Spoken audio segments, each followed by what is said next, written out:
ஒரு கனவு. நன்கு உறங்கி கொண்டு இருந்தோம். யாரேனும் ஒருத்தர் வந்தார், நம்மகிட்ட பேசிக்கிட்டே இருந்தார். திடீர்னு கத்தி எடுத்து குத்துனார். அவர் அப்படியே குத்துன்னு ஐயோ அப்படின்னா, ஐயோன்னு சத்தம் போட்டது வெளியே கேட்குது. கூட படுத்துருந்தவங்க என்னாச்சு என்னாச்சு அப்படின்னாங்க. அப்படியே உருக்கிழிஞ்சு பார்த்து, அடடா ஐயோ என்னாச்சு? ஐயோ நான் கனவு கண்டுட்டேன் போல இருக்குது.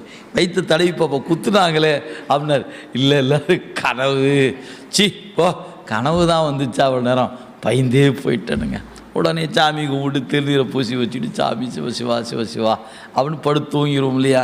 அவள் கனவு காணுதல் என்பது சூக்கும தேகத்தில், ஆனால் பருவுடலில் வெளிப்படுதில்ல, சத்தம் கேட்குதில்ல. நம்ம சத்தம் போடுற, நம்மளை அறியா சத்தம் போடுறோமே, இதுதான் அது. அப்போ அதுக்கு ஒரு தொடர்பு இருக்கிறது. அதனால் நம்முடைய நூல் சொல்லிச்சுங்க, கனவுள் கூட அந்த கனவு நிலைக்கு கூட ஒரு வினை உண்டுன்னு. அது அதை விட கொடுமையானது. அது எங்கே இருக்குது?